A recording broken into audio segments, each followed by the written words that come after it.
Hello to Trinity Woodhouse. How are you today? Hi, I'm great. Thank you so much. How are you? I'm very well, thank you. Thank me chat to you today. So, can you tell me roughly how long have you been a singer songwriter for? So I wrote my first song when I was 14, and I'm now 22, so 8-ish years, whatever that math is. So, what is it like going into the recording studio when you first went there? So the first time I went into the recording studio, I was 15, um, and I recorded a song that I co-wrote with Alan Caswell, one of Australia's most prolific songwriters. And I went in to record this song about my first ever pony who passed away. And I was really, really sick. And I went in and I was trying to record the vocals, and, I had a blocked nose and I was all over the shop. But it was so cool to just go in there and see like kind of everything happening. And now that I'm obviously older, and I kind of know what I want my sound to be, it's a lot more involving. I go in there and I say, no, this is what I want to do. My producer and I have a really good relationship, and we will basically just bag each other out the entire time I'm there. And we just have a whole heap of fun. And if he does something and I don't like it, I just look at him and I'm like, ew, don't do that. And he's like, okay, sorry, no worries, we'll fix that.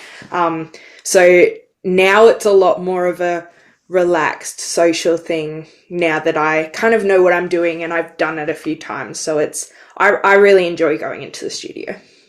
So, have you always been a country singer? Yes, yes. I started by listening to the Chicks, formerly known as the Dixie Chicks, in the car. That's what my parents had in the car all the time. And their songs were the first ones that I was like, if I'm going to get up on stage, I'm going to sing Traveling Soldier, I'm going to sing Landslide. And I just kind of took it and ran with it from there pretty much. So, can you tell me more about your debut single called Bouquet? Yeah, so Bouquet's technically the second single I released. The first single I released was I was 16, so I don't count that as one of like my big releases, with music videos and all of that stuff. But yeah, so my first proper release with the music video and full campaigns and all of that sort of thing was Bouquet. That one was, gosh, back in 2020 now, so everything's getting so old. I'm so confused about where the time's going. But yeah, that one was a super fun one to record and a super fun one to write with Troy Kemp. Yeah, that one was heaps of fun. So, do you do any music videos to accompany your singles that you release? Yes, so pretty much all of the past four singles that I've released all have a music video. This new song does have a music video. It's not quite out yet, but it will be out later this week, on the either 4th or 5th of October, I think it was. I don't remember it off the top of my head. My brain is so frazzled with dates at the moment, but it is coming out. So, can you remember a thing that you used called Don't Know, Don't You Know? Yes, so Don't You Know was then the second single that I released. I was 17, 18, one of them for that one. And it was, I released it while I was in year 12 at school. It was a big, like, oh my God, I've written like a big proper breakup song. I'm going to release this. The music video for that one was a really big production. We got heaps of people in to play members of a crowd, like I was giving a show. That one was another fun one, and it was just a fun little moody kind of one. So, and there's you've got a guitar behind you there. So, how long have you been playing the guitar for? So I started playing the guitar when I was 12. I The first couple of times I got up on stage and sung, I am a really anxious person, so I always need something to do with my hands. And rather than break the leads connecting to the microphones, mum and dad thought they better get me something else to do with my hands, so I started guitar lessons. And I, I'd tried it a couple of times when I was a kid, but never really got into it. But now that I kind of had a goal to get to of performing, um, now it's one of my favorite pastimes. What kind of guitar have you got behind you there?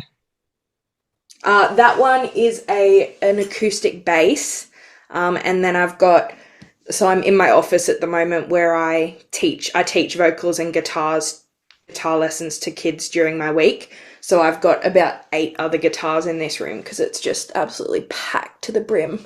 And then the kids come in here and they're like, "I want to do a cartwheel," and I'm like, "You're gonna break something," but okay. So, what is your favorite guitar that you play at the moment? My favorite guitar would be my performance guitar. She is a Cole Clark Fat Lady 2. Her name is Parker. My guitars all have names. They are my pride and joys. But that guitar was one that I got for Christmas when I think I was 15. And I'd walked into the music shop and I was like so excited. I was just going to try some guitars, and I found that one and I absolutely fell in love with it. And then my parents realized that it was ridiculously expensive. So they were like, "No, we can't get it." And then it was sitting behind the Christmas tree a few months later. So that was a very exciting day. So, tell me about this. That tune is called "Colorblind." Yeah, so I released Colorblind in November of last year, and I'd taken a couple of years, a year or two off music just to kind of process some personal stuff going on. And I was never going to sing again. I was done with music. I was really, really struggling. And then Colorblind was the first song that I wrote in 2 years. And it was the song that brought me back into music. So I wanted to release it first in recognition of that. So I released it, as I said, in November. And it's just a fun little breakup song about, ignoring the red flags in all sorts of boys, which was a habit I was really, really good at. But I filmed a music video for it and I covered myself completely in paint. And it was a horrendous day of filming because it was the worst sensory experience of my entire life, just being covered in this paint. It was so gross. I hated it. And then afterwards on the way home, I'm covered in paint and I was like, I'm really hungry. So then I had to go through the Macca's drive-through covered in paint. And the people were just kind of like, "What's going on over here?" And I was like, just ignore it, please. I just want a cheeseburger. But yeah, so that one was my first release back into the industry, kind of marking my return. And is one that I will forever be very, very proud of. It came out exactly how I wanted. Yeah, because you wrote your latest single called "Pills." Yeah. Pills Pills is the song that takes a deep dive into why I took those couple of years off of music. So with the whole COVID, and I was in year 12 when COVID happened. COVID was horrible for everyone.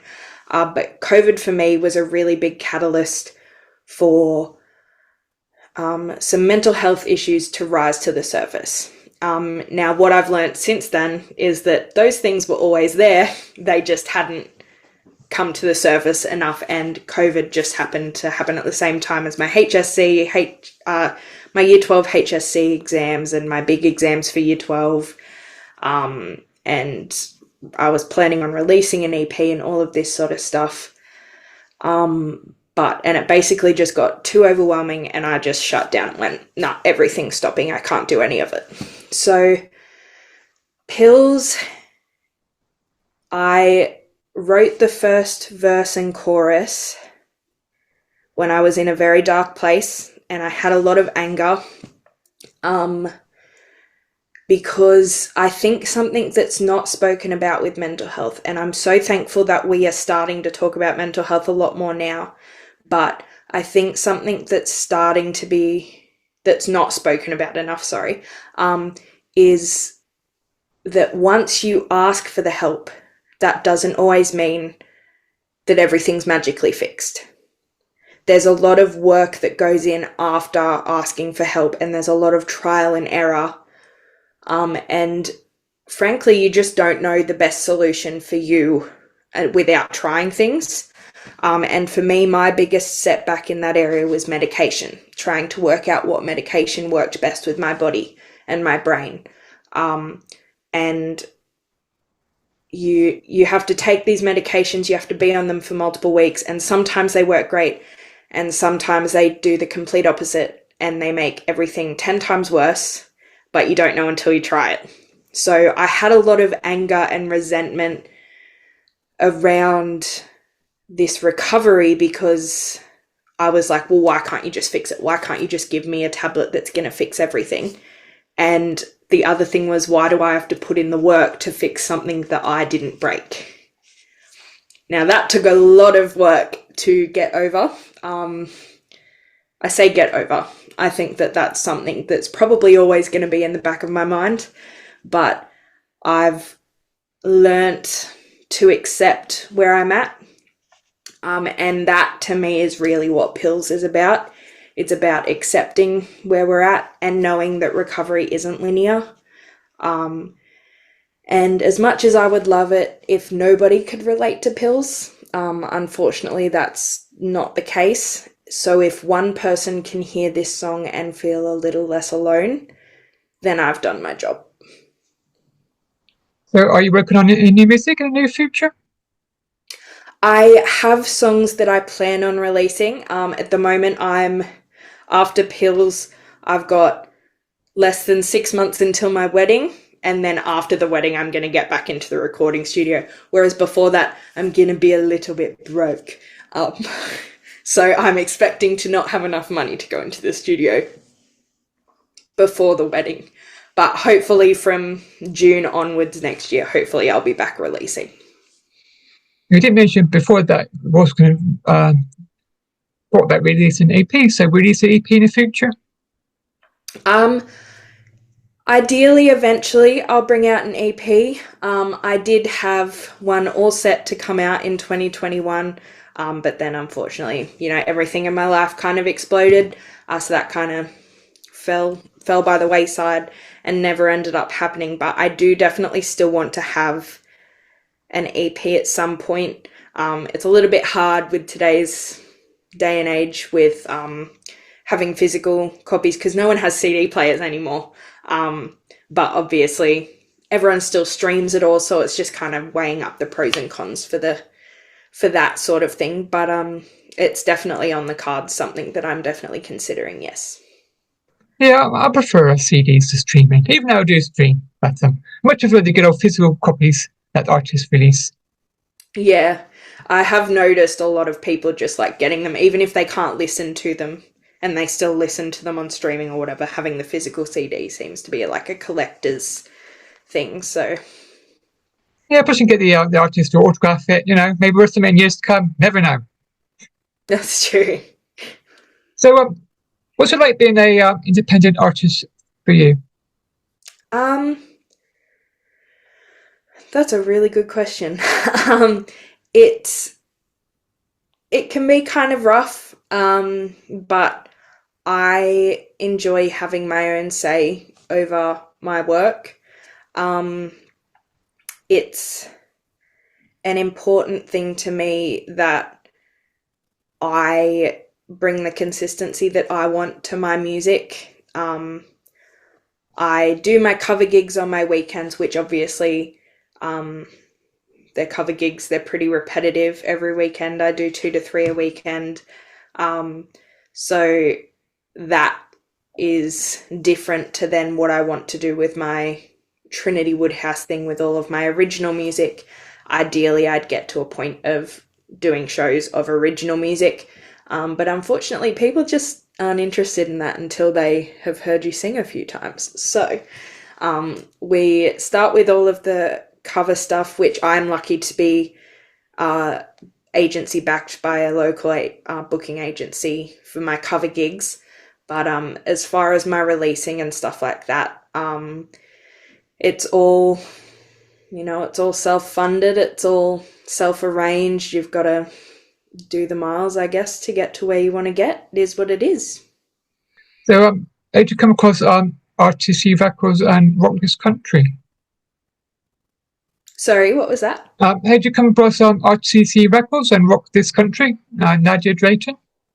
Yeah, so Rock This Country with Nardia I was looking for a publicist, and I messaged one of my beautiful friends, Katie Jane, and I asked who she had been using because I really liked the publicity that she had been getting, which obviously a lot of that is because of her dedication and her pushing her stuff as well.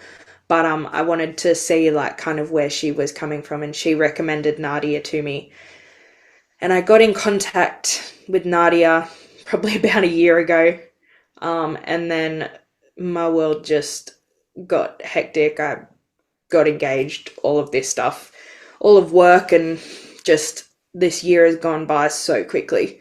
And yeah, now we're working on this song, and it's been really, really great. I've loved working with Nardia. I think we vibe really, really well, and we're both just seem to be on the same page about a lot of things. So I'm really enjoying working with her. So, you've got any upcoming gigs do you want to promote?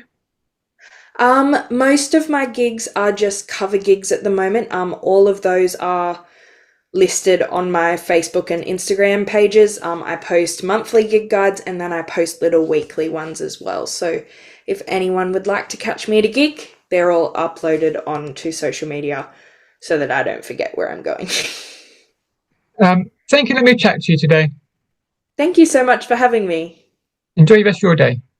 You too. Thank you so much. Goodbye.